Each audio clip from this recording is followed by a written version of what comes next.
নবম পে স্কেলের প্রজ্ঞাপন দ্রুত প্রকাশের দাবিতে আজ সারা দেশ থেকে হাজার হাজার সরকারি কর্মকর্তা কর্মচারী জমায়েত হয় কেন্দ্রীয় শহীদ মিনারে। সেখান থেকে তারা ভুখা মিছিল নিয়ে প্রধান উপদেষ্টার বাসভবন যমুনার উদ্দেশ্যে রওনা দেয়।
বেশ কয়েকজন আহত হয়েছে ইতিমধ্যে। যে ধাওয়া পাল্টা দেওয়া চলছিল সেই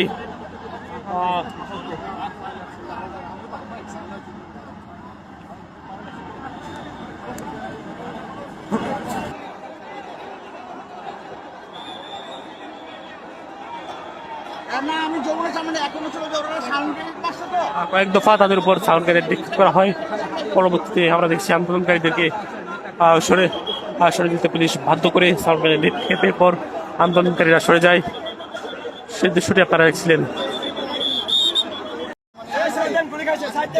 বেশ কয়েকজন আহত হয়েছে পুলিশের সাউন্ড গ্রেনেডের কারণে। আমরা তার শরীর থেকে রক্ত ঝরে পড়ছে সেই দৃশ্যটি আমরা দেখছি এবং তাকে ব্যানে করে নিয়ে যাওয়া হচ্ছে সেটি দর্শক দেখছেন। পুলিশের লাঠিচার্জ এবং সাউন্ড গ্রেনেডের কারণে তারা আহত হয়েছেন।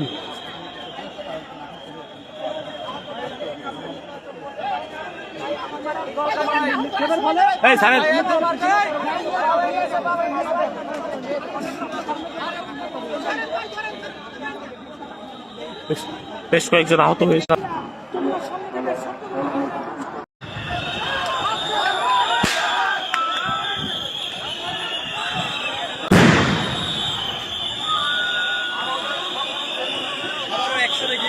পুলিশ আবারও অ্যাকশন একবারে তারা যমুনা উপমুখে রওনা করতে পারছি।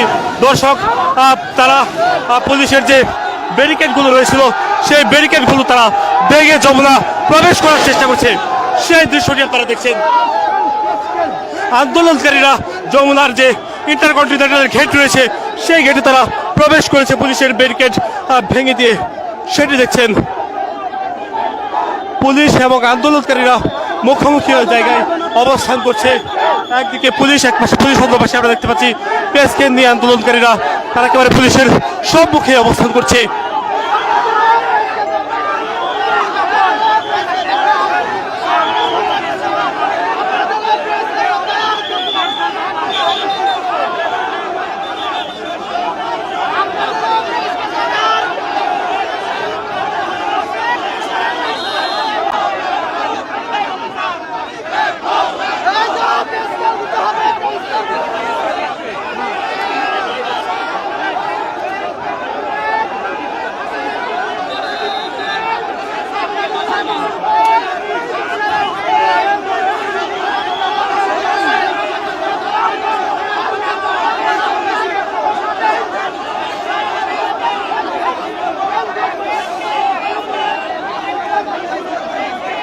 4-5 হাজার সদস্যরা এখানে রয়েছেন আন্দোলনকারীরা। তারা মূলত পুলিশের র্যাবের বিজিবির বাধা উপেক্ষা করে তারা ভেতরে প্রবেশ করেছেন। ভাই কি দাবিতে আজকে যমুনায় যাচ্ছেন? আমাদের পে স্কেল বৈষম্য মুক্ত পে স্কেল চাই আমরা, ঠিক আছে? আমাদের 8,200 টাকা আমাদের সংসার চলে না, ঠিক আছে? একটা ফ্যামিলি হবে প্রজ্ঞাপন, পরে হবে নির্বাচন, আগে নির্বাচন দিতে হবে।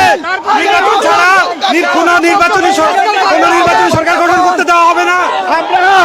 আমরা দুর্বার আন্দোলন করব। আমাদের পে স্কেল না নিয়ে আমরা ঘরে ফিরবো না ইনশাআল্লাহ। ডক্টর মোহাম্মদ ইউনূস, আপনি আজকের মধ্যে প্রজ্ঞাপন দেন, নইলে কিন্তু সারা বাংলাদেশ অচল হয়ে যাবে। গ্যাস, কারেন্ট, বিদ্যুৎ সব বন্ধ করে দেবো ইনশাআল্লাহ। আমরা আন্দোলনে যাবো ইনশাআল্লাহ। আমরা আন্দোলনে গিয়ে আমাদের পে স্কেল দিতেই হবে। আমরা আন্দোলনে আসছি, দিতে হবে। আমি মোহাম্মদ আশরাফুল ইসলাম, বাংলাদেশ পরিসংখ্যান ব্যুরো থেকে আমরা আসছি। সবাই আন্দোলন নামছি, একটাই দাবি আমাদের পে স্কেল। এ যাবৎ যত উপদেষ্টা পে কমিশন করেছেন সবাই আমাদেরকে তাল বাহানা করেছেন। আমরা এই তাল বাহানার সম্মুখীন আর থাকতে চাই না। অবিলম্বে বাংলাদেশের প্রধান উপদেষ্টাকে উদ্দেশ্য করে বলতে চাই, অবিলম্বে আমাদেরকে পে স্কেল দিতে হবে, দিয়ে দাও। ওকে, আসসালামু আলাইকুম। দর্শক দেখছেন